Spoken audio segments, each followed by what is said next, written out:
Welcome to news 360. నేను మీ పవన్ కృష్ణమూర్తి. వైఎస్ఆర్సీపీ అధినేత మాజీ రాష్ట్ర ముఖ్యమంత్రి ప్రస్తుత పులివెందుల ఎమ్మెల్యే వైఎస్ జగన్మోహన్ రెడ్డి గారు ఆంధ్ర రాష్ట్రంలో విజయవాడ అంటే కృష్ణా గుంటూరు జిల్లాల్లో వచ్చినటువంటి ఈ వరద తాకిడికి ఎవరైతే నిరాశ్రయులయ్యారో బాధితులు ఉన్నారో వాళ్ళందరికీ స్వాంతన చేకూర్చడం కోసం వారి పార్టీ తరఫున అక్షరాల ₹1 కోటి విరాళం ప్రకటించారు. ముందుగా చప్పట్లు కొడదాం. ఎందుకు అనంటే ₹1 కోటి ఎన్ని సున్నాలు ఉన్నాయనేది వాళ్ళకి తెలుసలేదు, నాకైతే తెలియదు, మనకు తెలుసు అనుకోండి. అయితే రాష్ట్ర ప్రజల సొమ్ముని, అంటే ఎవరైతే బాధితులు కూడా వాళ్ళు రాష్ట్ర ప్రజలే కదా, వేరే చోట నుంచి ఏం రాలేదు కదా, లేదు ఒక పార్టీకి సంబంధించిన వాళ్ళు కాదు కదా. కృష్ణా గుంటూరు జిల్లాల్లో వరద తాకిడికి ఎవరైతే ఇబ్బందులు పడ్డారో వాళ్ళు రాష్ట్ర ప్రజలు, వాళ్ళు 2019 నుంచి 24 వరకు కట్టినటువంటి పన్నుల సొమ్ము వాళ్లతో పాటుగా ఎంటైర్ ఉమ్మడి 13 జిల్లాల రాష్ట్ర ప్రజలు కూడా కట్టినటువంటి పన్నుల సొమ్ము, అంటే మన సొమ్ముని అప్పనంగా అడ్డగోలుగా తన సొంత పత్రిక అయినటువంటి సాక్షికి ₹300 కోట్ల అప్పనంగా ఇచ్చినటువంటి జగన్మోహన్ రెడ్డి పాపం ప్రజల కష్టాలు చూడలేక ₹1 కోటి సాయం ఇచ్చాడు. అది కూడా ఏంటి, ముఖ్యమంత్రి సహాయ నిధికి ₹1 నేను పంపిస్తున్నాను ఇప్పుడే, చంద్రబాబు నాయుడు గారు ఈ ₹1 కూడా వీళ్ళకి ఇమీడియట్గా ఖర్చు చేయండి, ఇందులో పాలు పంచుకోవడానికి మేము కూడా వస్తున్నాం అని చెప్పలా.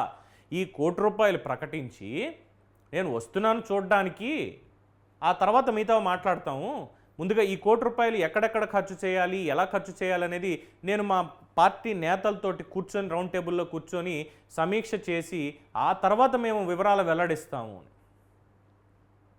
దొబ్బేసింది ₹300 కోట్లు. ఎలాగంటారా, సాక్షి పత్రిక వాలంటీర్లు కొనుక్కుని తీరాలి అని చెప్పి నెలకు ₹200 వాళ్ళకి ఇచ్చారు చూసారా, అది ఏడాదికి ₹60 కోట్ల, అంటే నెలకి ₹5 కోట్ల.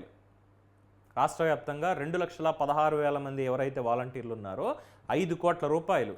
ఆ 200 వాళ్ళకి క్యాష్ ఇవ్వరట, వాళ్ళ పేరు మీద రిసిప్ట్ తీసుకొని ఆ ₹200 డైరెక్ట్గా తరలించేస్తారు. వాళ్ళు సాక్షి పత్రికని మాత్రమే కొనాలి, ఇంకేది కొనడానికి వీల్లేదు. ఇంకా ఏ పత్రిక కూడా ఆ సచివాలయాల్లోనో లేదంటే వాలంటీర్ల దగ్గర కనిపించడానికే వీల్లేదు. కేవలం సాక్షి పత్రిక మాత్రమే ఉండాలి. దీనికి జీవోలు ఇచ్చారు, దొంగ జీవోలు. మనకు కనిపించిన వల్ల లోపల తొక్కి పెట్టారు. సహకార చట్టం ప్రకారం వచ్చినటువంటి ఏవైతే ఉన్నాయో ఆ వివరాలన్నీ గతంలో మనం చూసాం. అది ప్రకటనల రూపంలో ఇచ్చింది, అది వేరు పక్కన పెడితే పేపర్ కొనడానికి మాత్రమే ₹200 ఒక వాలంటీర్ చొప్పున, నెలకి ₹5 కోట్ల, అంటే సంవత్సరానికి ₹60 కోట్ల. 5 సంవత్సరాల్లో 60 కోట్లు ఇంటూ 5 ₹300 కోట్ల కేవలం తన పేపర్కి సర్క్యులేషన్ రావాలి అనేటువంటి దాంతో మనం పన్నులు కట్టినటువంటిది, మన మీద బలవంతంగా రుద్ది వసూలు చేసినటువంటి పన్నులు ఏవైతే ఉన్నాయో ఆ సొమ్ముని అప్పనంగా మళ్లించి, అంటే ₹300 కోట్ల నిస్సిగ్గుగా దొబ్బేశాడు ప్రజల దగ్గర నుంచి. దాని నుంచి మొక్కుబడిగా ఇప్పుడు ₹1 కోటి మొహం మీద పడేసి పండగ చేసుకోండి, వరదల్లో ఉన్న వాళ్ళకి నేను వస్తున్నా, నేను వింటూనే ఉంటా, మేము సిద్ధం, మళ్ళీ వస్తున్నాం, చంద్రబాబు ఫెయిల్ అయ్యాడంటూ దిక్కుమాలిన దెయ్యపు మాటలన్నీ మాట్లాడుతున్నాడు. మరి ₹300 కోట్లు కేవలం పేపర్ కొనిపించడానికి దొబ్బేసి ₹1 కోటి ఇచ్చిన వీళ్ళని ఏమనాలి? మీ విజ్ఞతగా వదిలేస్తున్నాను. మీ అభిప్రాయాన్ని కామెంట్స్ రూపంలో తెలియజేయండి. చూస్తూనే ఉండండి న్యూస్ 360.